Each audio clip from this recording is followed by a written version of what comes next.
ഭാര്യയുടെ അടുത്തൊരു വിഷയം കാണുന്ന സമയത്ത് മറ്റുള്ളവരുടെ ഇടയിൽ നിന്ന് ഭാര്യനോട് അത് പറയാൻ പാടില്ല.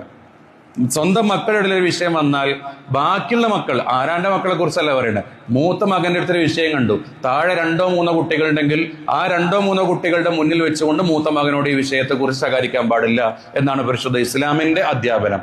ഏതൊരാളുടെ അഭിമാനവും വളരെ പ്രധാനപ്പെട്ടതാണ്. ആ അഭിമാനത്തെ നമ്മൾ ഒരിക്കലും തന്നെ നിസ്സാരാക്കാൻ പാടില്ല. ഒരാളുടെ അഭിമാനത്തെ ഒരിക്കലും നമ്മൾ വ്രണപ്പെടുത്താൻ പാടില്ല. അത് എന്തിന്റെ പേരിലാണെങ്കിലും. ഒരു കള്ളുകുടിയനായ മനുഷ്യനാണ്, ആ കള്ളുകുടിയനായ മനുഷ്യനെ പോലും പൊതുമധ്യത്തിൽ ഇട്ടുകൊണ്ട് നമ്മൾ ശകാരിക്കാൻ പാടില്ല. ആ മനുഷ്യനെ സ്വകാര്യതയിൽ വിളിച്ചുകൊണ്ട് പറയണം, മോനെ കള്ളു കുടിക്കരുതേ, അത് തെറ്റാണ് മോനെ. സ്വകാര്യതയിൽ വിളിച്ചു പറയണം. പരസ്യമായിട്ട് ഒരാളെ ഉപദേശിക്കണ ഇത് റസൂലുള്ളാഹി സ്വല്ലല്ലാഹു അലൈഹി വസല്ലം തങ്ങൾക്കില്ലല്ലോ. നമ്മളെന്തിനാ റസൂലുള്ളാഹി സ്വല്ലല്ലാഹു അലൈഹി വസല്ലം തങ്ങളെക്കാൾ വലിയ ഈമാൻ കാണിക്കണത്?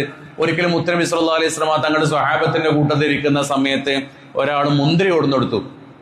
മുന്തിരി കൊടുന്നെടുത്ത സമയത്ത് റസൂലുള്ളാഹി സ്വല്ലല്ലാഹു അലൈഹി വസല്ലം തങ്ങൾ അത് വാങ്ങി ആ മുന്തിരി മുഴുവനും റസൂലുള്ളാഹി സ്വല്ലല്ലാഹു അലൈഹി വസല്ലം തങ്ങൾ ഭക്ഷിച്ചു. ഇത് കണ്ടപ്പോൾ സ്വഹാബത്തിനൊരു സംശയം. സാധാരണ അങ്ങനെ എന്തെങ്കിലും കിട്ടിയാൽ 1-2 മുന്തിരി റസൂലുള്ള ഭക്ഷിക്കും, എന്നിട്ട് ബാക്കി വിതരണം ചെയ്യല. ഇതെന്താ ഇന്ന് റസൂലുള്ളാഹി സ്വല്ലല്ലാഹു അലൈഹി വസല്ലം തങ്ങൾ നമുക്ക് തരാതെ മുഴുവനും കഴിച്ചത് എന്ന് സ്വഹാബത്തിനൊരു സങ്കടവും ഒരു വിഷമവും ഒക്കെ. ഈ മനുഷ്യൻ പോയതിനു ശേഷം റസൂലുള്ളാഹി സ്വല്ലല്ലാഹു അലൈഹി വസല്ലം തങ്ങളോട് ചോദിച്ച്, അല്ല എന്താ നബി അങ്ങനെ ഇതേ?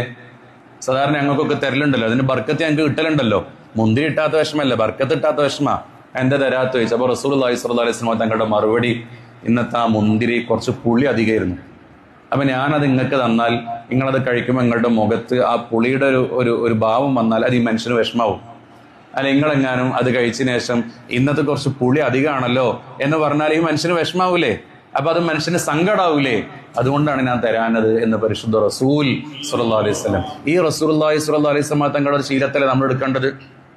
അതുകൊണ്ട് ഒരാളുടെ അഭിമാനത്തെയും പരസ്യമായിട്ട് നമ്മൾ എന്ത് ചെയ്യാൻ പാടില്ല? വ്രണപ്പെടുത്താൻ പാടില്ല.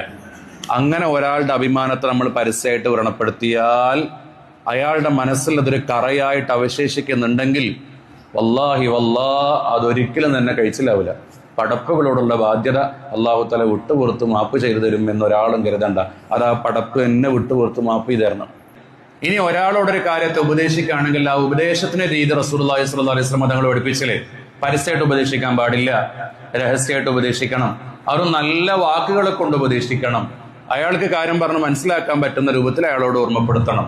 എന്നിട്ട് നീ പറഞ്ഞിട്ടും അയാൾ നന്നാകുന്നില്ലെങ്കിൽ നീ എന്താ ഇനി ചെയ്യേണ്ടത്? അയാളെ വയ്ക്കൂട്ടില്ല, എന്നാലും പരസ്യമായിട്ട് അയാൾ നമ്മൾ എന്ത് ചെയ്യാൻ പാടില്ല?